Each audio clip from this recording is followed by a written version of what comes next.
Some of us like our pets to be cute and cuddly. Others like them creepy and scary. And these are the 5 scariest reptiles you can own.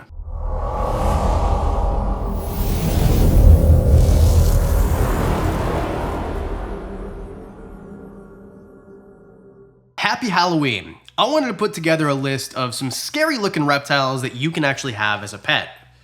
This guy wants nothing to do with it. So for this, I want to stay with animals that you can actually have as a pet reasonably, not things that are too big like croc monitors or too rare like Shinosaurus, things you could actually have that look scary looking. Before number 5, a special mention because this is my newest pet. And she is not a reptile or an amphibian, but this is my scorpion who needs a name. If you'd like to name this animal, we're gonna do a full video later on. So let me know in the comments section your name, and if we pick yours, we'll send you a shirt. Either way, I had fun with this Asian forest scorpion. We set up this cool bioactive enclosure, all this substrate we got off Chewy. I wanted to mention that because right now if you use code CHEER and you make a $100 order, you get a $30 gift card back from Chewy. I heard there's a holiday coming up where you're gonna need to give gifts, so this might work for you. So it doesn't matter if you need cocoa substrate from ZoomEd for your scorpion, or maybe you have a hognose snake and need some aspen bedding. Either way, ZoomEd can be found on Chewy. That's where I got mine. But let's start off with the reptiles, starting with number 5. Leaf-tailed geckos, and I want to focus on a couple different ones. I personally have a Fimbriatus. I love Europlatus fimbriatus. It's one of the biggest geckos in the world and arguably the biggest of the leaf-tails. So this is a gecko that you'd find in Madagascar. They are absolutely enormous for geckos. They have that tail that looks like a leaf, but look at photos like this one and this one. They look so scary. Now, to me, I think they're kind of cute. But lurking deep in the forests of Madagascar, these insectivores are terrifying to any insect that crosses its path. Even small lizards don't stand a chance when it comes to the Fimbriatus. Now, if you want something that looks a little bit more creepy looking, a little scarier, more demonic maybe, the satanic leaf-tailed gecko. But they're much smaller. However, they have that look to them that says, don't mess with me or else. But then you see the size of them and like, or else what? What are you gonna do? Either way, both are amazing pets. I personally like the Fims because they're bigger, they're more handleable in my opinion. And also, due to the temperatures, I can keep them upstairs because they like it a little bit cooler, where the reptile room is kept at around 80 degrees. Just look at the eyes on this specimen. I mean, I'm in love with these Fimbriatus. They're definitely creepy looking, but they just make great pets as a whole. Number 4. Chinese cave geckos. We've spoken about cave geckos before. I think Chinese cave geckos, I say this every time, look similar to African fat tails and similar to leopard geckos, kind of like a leopard gecko if it was in an emo band or something like that. Dear Diary, mood apathetic, whatever.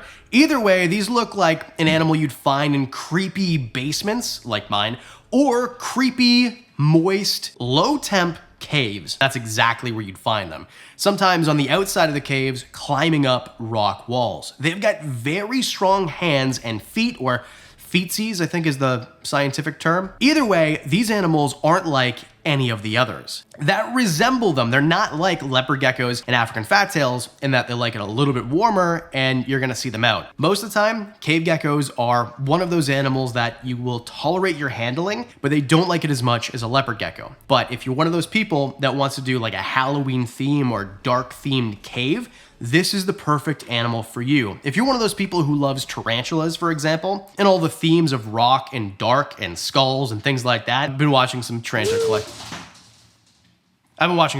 Collective. I like that aesthetic. What's up, Adam? These geckos are for you. Plus those red looking eyes, the dark complexion of their skin, absolutely fantastic looking and easy to keep. If you can keep them in an enclosure that's say 20 or 40 gallons, I'd recommend better 40 gallons. And you can have it so that it's moist, so humid, and a little bit lower temperature if that's what you think would be best for you. So with these animals. And in terms of feeding, dust some crickets or some roaches or whatever you want to feed them. Wham bam, Bob's your uncle, you got a happy gecko. Number 3, we're gonna use an amphibian to ruin this list. Lurking in the cold waters around Morocco and Spain is the Spanish Ribnoot. Spanish Ribnoots are kind of like the emo version of an axolotl, I'll say, because they're the biggest newt in all of Europe and they like water very cold. They don't like it warm. In fact, if it gets over the mid 70s, they'll develop a bacterial infection. Lights out. That's it. But what makes them scary, because they don't look the scariest looking, is they have this amazing ability with their ribs to badly harm anything that wants to put them in their mouth. They're called Spanish ribnoots, or in some parts of Europe,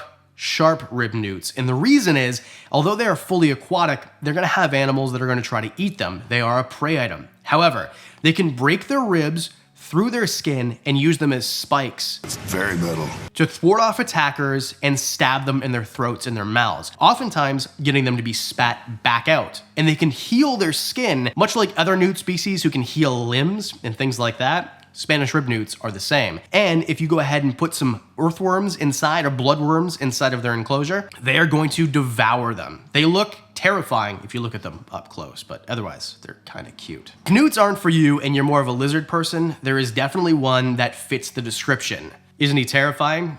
Frilled dragons. Now obviously frilled dragons like Tilly here don't look terrifying like this, but they do have, ooh, there he goes.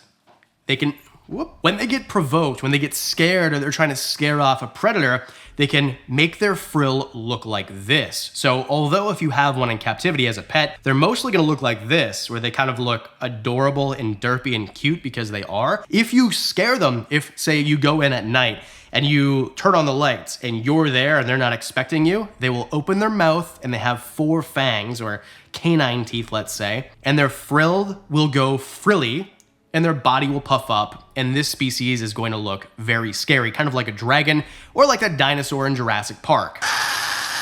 Now, these are harmless. They can, I mean, this one's never tried to bite me. They're likely not going to bite you, but if they did, it might suck a bit, but they're not venomous. They're not gonna hurt you, and they're fast. They can actually run on their back legs, so just be careful that they can't get away from you. The scariest part, in my opinion, about frilled dragons is if they try to run, they look derpy and hilarious and cute. Another animal that's an insectivore, so if you're a roach or a worm, this guy is gonna be absolutely terrifying for you, but if you're a human, there's nothing scary at all. Now, there's 2 main ones. There's the Australian ones, which this is not, this is an Indonesian. Indonesians are a little bit drabber in color.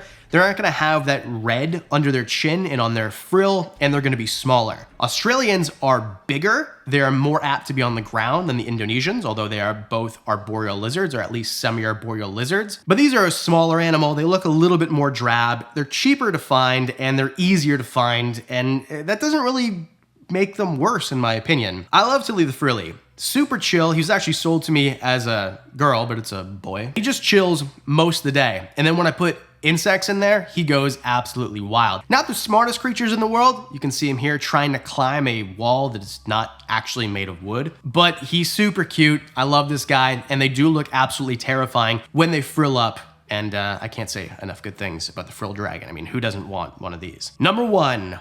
Toadhead Aama. And this is one that, although more easily found now, you might not have ever heard of. But look at it. This is an animal from Asia, from parts of Kazakhstan, Russia, even further south, that love it very warm. Oftentimes seen protecting their place in sand dunes, they have these flaps on their mouth, and they shimmy their body, and they put their tail up, and they have quite the threat display.